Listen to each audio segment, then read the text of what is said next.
Bismillahirrahmanirrahim. Assalamualaikum warahmatullahi wabarakatuh. Alhamdulillahilladzi 'allama bil qalam, 'allamal insana ma lam ya'lam. Asyhadu an la ilaha illallah wahdahu la syarikalah wa asyhadu anna Muhammadan abduhu wa rasuluh la nabiyya ba'dah. Allahumma shalli wa sallim wa barik ala sayyidina Muhammadin wa ala alihi wa sahbihi ajma'in, amma ba'du. Siswa-siswi MAN Kota Singkawang yang saya banggakan, pada kesempatan kali ini kita berjumpa kembali dalam kegiatan masa ta'aruf siswa madrasah atau yang biasa disebut dengan Matsama. Pada kesempatan kali ini kita akan membahas tentang kurikulum dan evaluasi pembelajaran. Sebelumnya, perkenalkan, saya adalah Sutardi, Wakil Kepala Bidang Kurikulum MAN Kota Singkawang. Baik, untuk mempersingkat waktu, kita akan langsung memasuki pembahasan tentang kurikulum di MAN Kota Singkawang. Siswa-siswi yang berbahagia, pembelajaran di MAN Kota Singkawang itu mempunyai dua target utama, yaitu penanaman iman dan takwa 100% dan penanaman pengetahuan sains dan teknologi serta aplikasi keterampilannya juga 100%. Nah, untuk penanaman iman dan takwa di MAN Kota Singkawang itu ada kurikulum dari Kementerian Agama, yaitu Pendidikan Agama Islam. Sementara untuk pengetahuan sains dan teknologi itu kita menggunakan kurikulum nasional yang dikeluarkan oleh Kementerian Pendidikan atau yang biasa disebut dengan kurikulum umum. Nah, harapannya ketika siswa-siswi sekalian mempunyai keimanan yang kuat, kemudian pengetahuan dan keterampilan sains dan teknologi yang baik, maka diharapkan akan dihasilkan generasi yang beriman dan bertakwa kepada Allah Subhanahu wa Ta'ala, berakhlak mulia, sehat, berilmu, cakap, kreatif, mandiri, kemudian menjadi warga negara yang demokratis, serta mempunyai tanggung jawab yang tinggi. Nah, ini merupakan tujuan dari pendidikan nasional. Siswa-siswi sekalian, target pembelajaran yang ada di MAN Kota Singkawang itu diantaranya adalah nanti diharapkan Anda semua itu mempunyai prestasi akademik dan non-akademik yang optimal, baik nanti ketika Anda sedang belajar di MAN Kota Singkawang maupun ketika nanti Anda sudah menjadi alumni di perguruan tinggi, maupun ketika Anda sudah berkarya, bekerja di masyarakat. Yang kedua adalah harapannya Anda semua menjadi generasi Qur'ani dan mampu untuk mengaktualisasikan diri atau menerapkannya di dalam kehidupan bermasyarakat. Yang ketiga, terwujudnya generasi yang mampu mengembangkan diri dan terampil dalam menghadapi persaingan global. Nah, nanti dalam Matsama ini Anda juga akan mendapatkan materi bagaimana merancang kewirausahaan di masa muda, bahkan bisa sambil belajar tetapi juga sambil mendalami bagaimana mengelola suatu usaha. Nanti akan ada materi terpisah dari video ini. Yang keempat, harapannya Anda semua di madrasah itu menciptakan kehidupan yang religius, serta kita semua mengelola lingkungan madrasah supaya tetap bersih, sehat, dan indah sehingga nanti mudah atau nyaman untuk dilakukan pembelajaran. Nah, 4 target pembelajaran MAN Kota Singkawang ini silahkan dihayati, kemudian silahkan pasang target capaian-capaian mandiri pribadi Anda. Selama saya belajar di MAN Kota Singkawang, saya ingin mempunyai impian apa saja, apa yang ingin saya capai, misalkan prestasi akademik minimal nilai saya harus sekian sekian sekian misalkan. Kemudian saya harus dapat mencapai prestasi tingkat apa, misalkan kabupaten, kota, provinsi, atau bahkan mungkin nasional di bidang-bidang tertentu. Siswa-siswi sekalian, jurusan di Kota Singkawang itu ada 3. Yang pertama adalah jurusan Matematika dan Ilmu Pengetahuan Alam, atau yang biasa disebut jurusan MIPA atau jurusan IPA. Kemudian jurusan Ilmu Pengetahuan Sosial atau yang dia biasa disebut dengan jurusan IPS. Kemudian yang ketiga adalah jurusan Ilmu-ilmu Keagamaan. Nah, ini adalah struktur kurikulum jurusan IPA. Ada kelompok wajib A. Ini adalah mata pelajaran yang wajib Anda ikuti. Yang pertama adalah pendidikan agama Islam. Pendidikan agama Islam itu kalau di madrasah dipecah menjadi 4 mata pelajaran. Nah, ini yang dari SMP biasanya kalau pendidikan agama Islam kan menyatu ya. Kalau di madrasah pendidikan agama Islam itu dipecah menjadi 4 mata pelajaran. Yang pertama adalah Al-Quran Hadis, yang kedua Akidah Akhlak, yang ketiga Fikih, yang keempat adalah Sejarah Kebudayaan Islam. Nah, masing-masing per minggu Anda akan belajar 2 jam, sehingga total jam untuk PAI atau pendidikan agama Islam adalah 8 jam. Kemudian Anda juga wajib mempelajari PPKN, ini sudah familiar, di SMP juga begitu. Bahasa Indonesia, kemudian bahasa Arab, matematika, sejarah Indonesia, dan bahasa Inggris. Nah, ini adalah jumlah jam per minggu, silakan dicermati. Lalu, selain kelompok wajib A, Anda juga akan memperoleh mata pelajaran kelompok wajib B. Kelompok wajib B itu juga wajib untuk semua jurusan. Yang pertama adalah seni budaya, yang kedua penjaskes, yang ketiga adalah prakarya, kemudian ada muatan lokal. Nah, muatan lokal itu ada 2, tahfiz Al-Quran atau tahsin, kemudian yang kedua adalah khot. Lalu, nah ini adalah kelompok C, peminatan. Ini adalah mata pelajaran karakteristik jurusan. Nah, karena Anda jurusan MIPA, maka Anda akan memperoleh 4 mata pelajaran wajib, yaitu matematika peminatan yang nanti berbeda di kurikulumnya dengan matematika yang ada di wajib A ya. Kemudian biologi, fisika, kimia. Kemudian Anda akan belajar 2 mata pelajaran yang berasal dari jurusan lain. Nah, kalau untuk jurusan MIPA itu 2 mata pelajaran itu adalah ekonomi dan geografi. Nah, itu struktur kurikulum jurusan MIPA. Selanjutnya yang IPS. Nah, yang IPS juga ada kelompok wajib A dan kelompok wajib B yang wajib sama persis dengan punya jurusan IPA. Nah, saya tidak perlu jelaskan ulang. Lalu yang mata pelajaran karakteristik jurusannya, karena jurusan IPS, Anda akan memperoleh mata pelajaran jurusan IPS, yaitu geografi, kemudian sejarah, kemudian sosiologi, kemudian ekonomi. Nah, pendalaman pilihan lintas minatnya itu Anda akan memperoleh kimia dan sastra Inggris. Nanti ketika Anda naik ke kelas 11, Anda harus memilih 1 dari 2 ini. Apakah Anda akan tetap mengambil kimia atau Anda akan mengambil sastra Inggris? Karena nanti di kelas 11 itu lintas minat dari mapel jurusan lain yang diambil itu hanya boleh 1.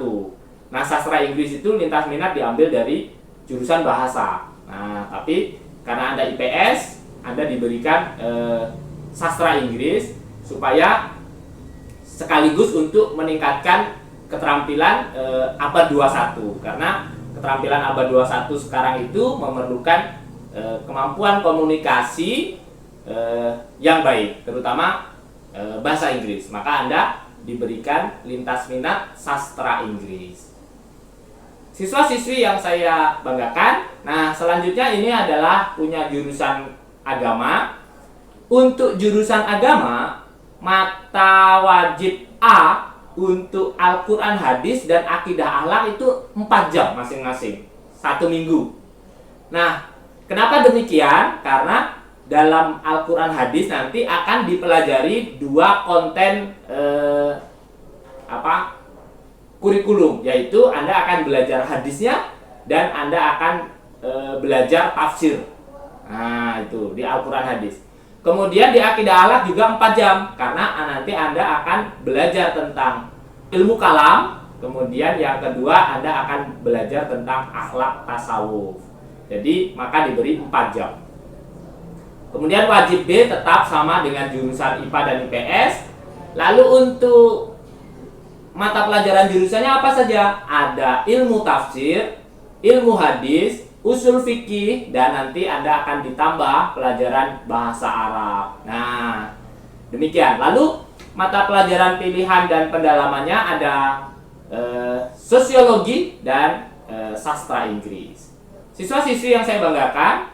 Kemudian untuk pelaksanaan pembelajaran ini kita bedakan menjadi 2. Kalau misalkan dalam kondisi normal, nanti ketika kita sudah bisa tatap muka di kelas, pembelajarannya itu menggunakan sistem namanya blended learning.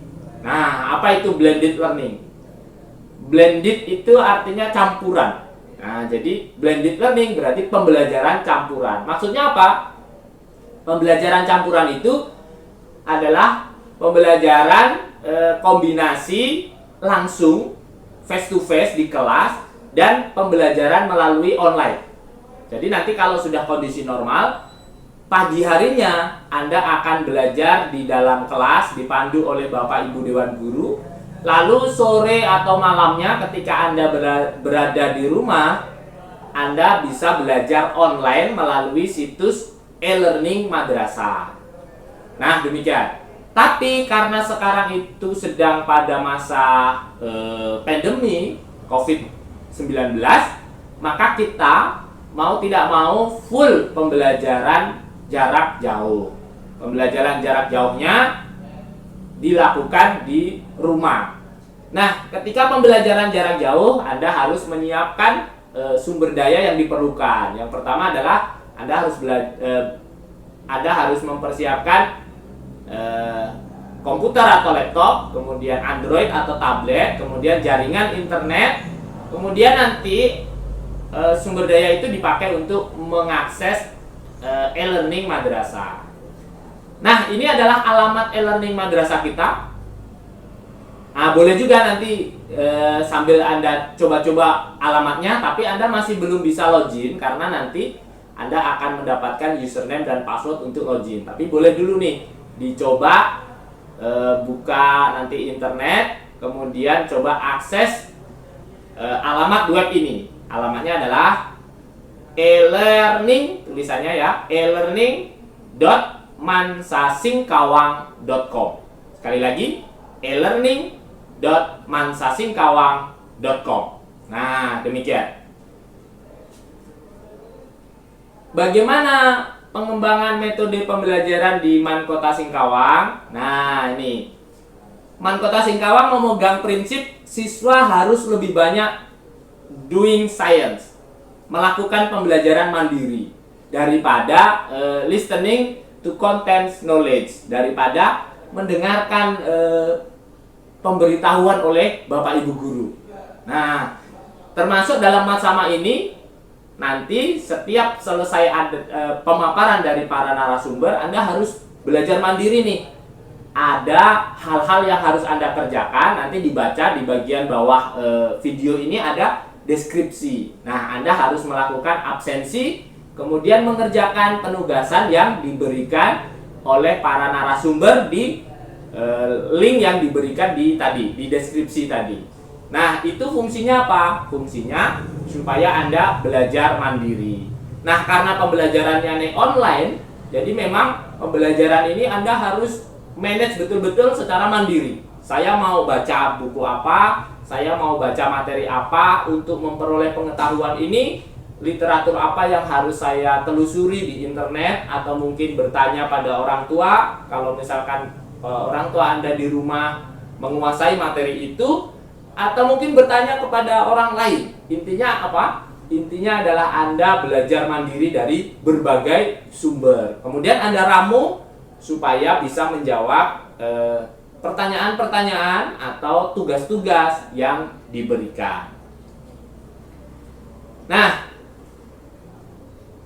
nanti kalau di pembelajaran online Anda akan lebih banyak diberikan worksheet ya, lembar kerja peserta didik. Jadi gurunya hanya tinggal memberikan worksheet, kemudian Anda mengisi worksheet itu sampai Anda menemukan konsep secara mandiri, atau yang biasa disebut dengan konstruktivistik. Nah, konstruktivistik itu artinya pemahaman membangun atau membangun pemahaman.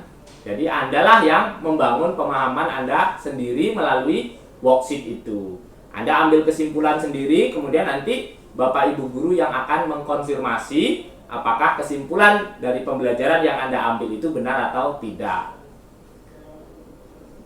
Nah, pengelolaan pembelajaran itu kalau di MAN Kota Singkawang, Bapak Ibu gurunya diberi kebebasan nih untuk berinovasi bagaimana cara mengelola pembelajarannya. Sementara Anda semua itu diberi kesempatan untuk bereksplorasi. Nanti kalau misalkan diskusi di e-learning atau ketika berada di dalam kelas, Anda jangan sungkan-sungkan nih untuk banyak nanya kepada Bapak Ibu guru tentang apa yang ingin Anda ketahui. Kalau Bapak Ibu gurunya juga tidak mengetahui, maka sama-sama mengkaji literatur. Jadi kalau belajar di kelas itu belum pasti bahwa saya misalkan lebih tahu daripada siswa-siswi sekalian, karena sekarang informasi begitu terbuka. Kalau Anda sudah sering membaca di internet, sudah sering membaca buku, maka bisa jadi Anda lebih tahu dari Bapak Ibu gurunya. Maka nanti kita belajar sama-sama. Jadi bukan guru saja sebagai sumber pengetahuan, tapi Anda juga kalau sudah mengetahui sesuatu boleh menyampaikannya kepada teman lain, atau bahkan mungkin menyampaikannya kepada Bapak Ibu guru. Tidak apa-apa. Jadi memang sudah keterbukaan informasi, Anda bisa lebih tahu daripada yang lain. Nah, maka Anda nanti bereksplorasi nih. Siapa yang lebih banyak mencari tahu, maka dia akan lebih banyak tahu. Begitu lebih banyak tahu, maka Anda akan lebih berprestasi di sekolah. Intinya seperti itu. Lalu penilaiannya ada 3, yaitu penilaian sikap, pengetahuan, dan keterampilan. Penilaian sikap itu penilaian tingkah laku. Nah, biasanya Bapak Ibu guru selama pembelajaran akan mengobservasi nih tingkah laku siswa-siswi sekalian di kelas atau di e-learning seperti apa. Misalkan diberi penugasan kok tidak mengerjakan sesuai target, berarti nilai tanggung jawabnya kurang. Nah, itu nanti nilai sikapnya akan kecil. Atau tidak pernah bertanya, tidak pernah muncul di e-learning, maka itu berarti rasa ingin tahunya kurang, berarti sikapnya kecil. Kemudian kalau misalkan di kelas gurunya gurunya menjelaskan tidur, nah berarti ini rasa ingin tahu, tanggung jawab, kemudian motivasi kecil nih, berarti sikapnya tidak baik begitu.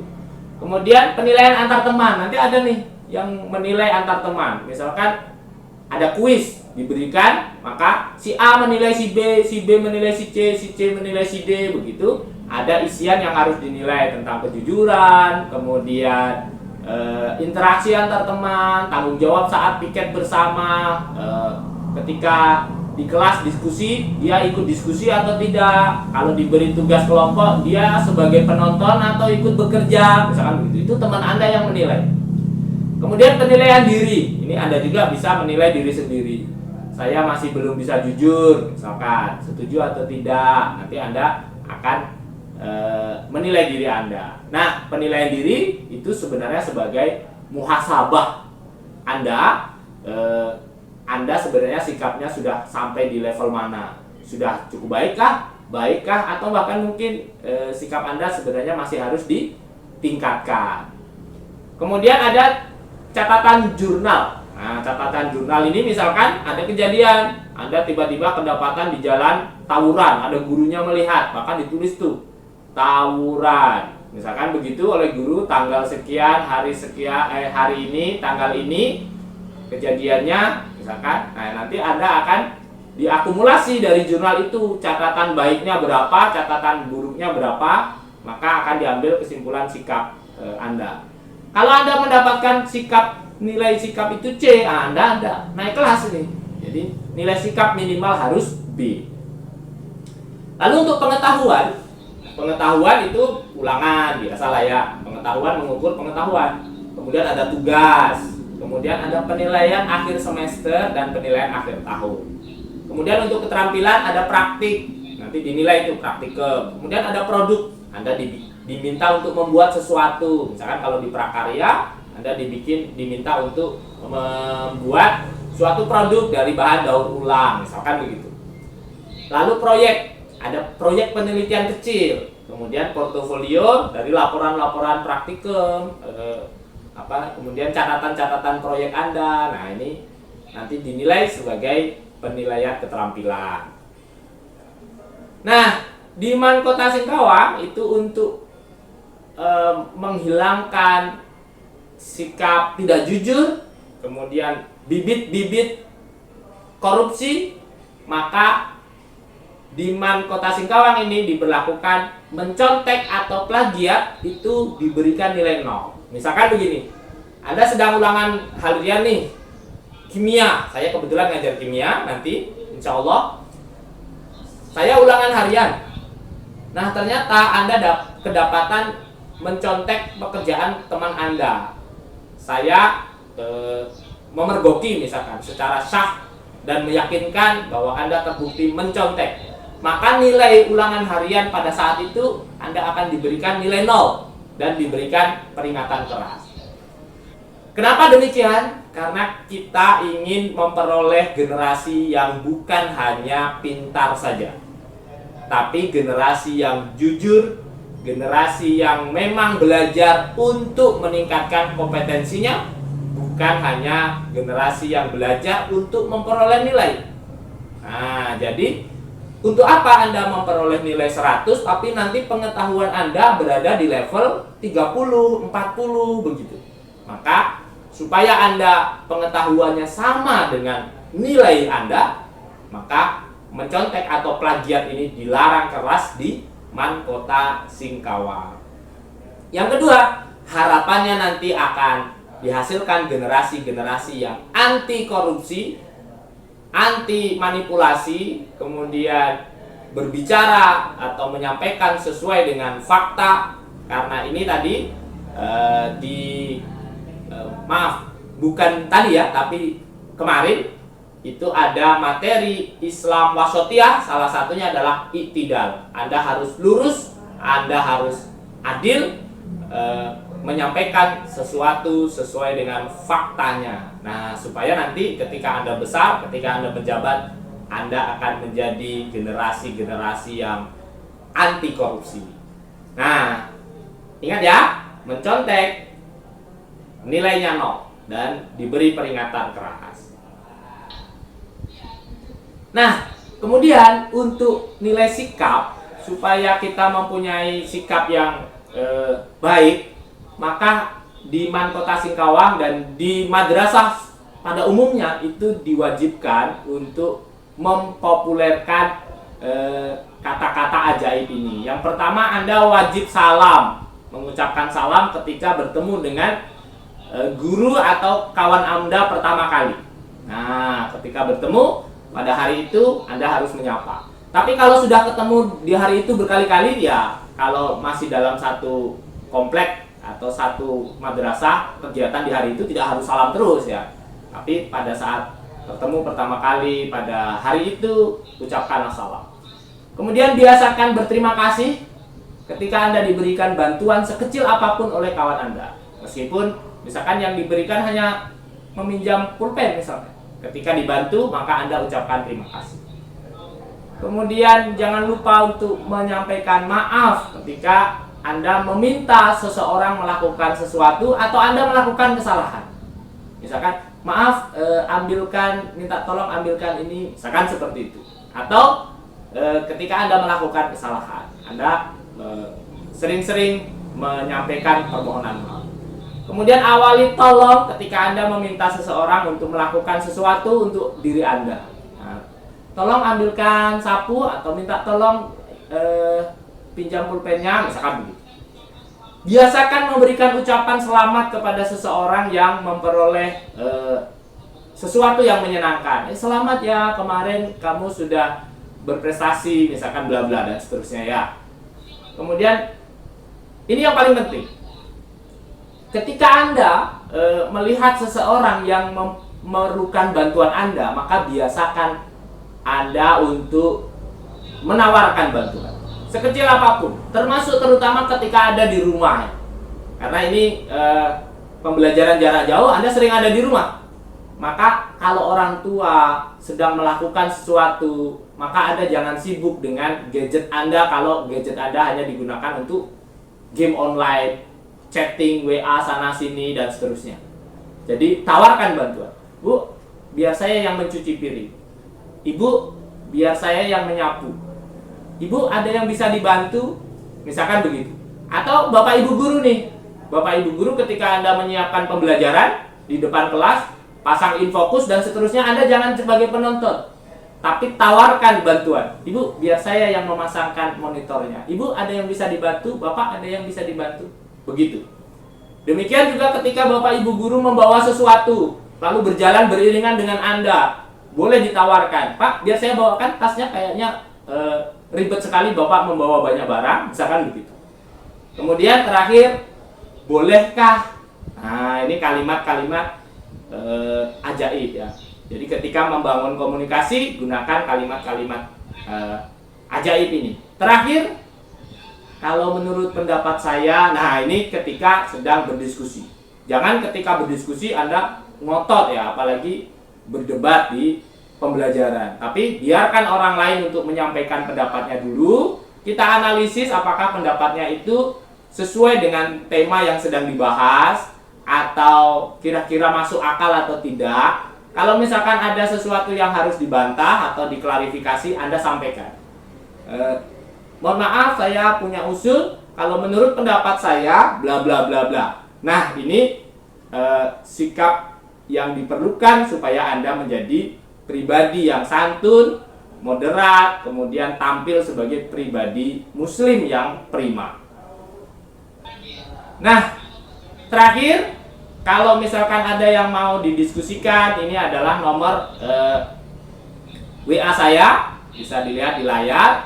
Kemudian ini adalah email saya, silakan kalau ada sesuatu yang mau didiskusikan.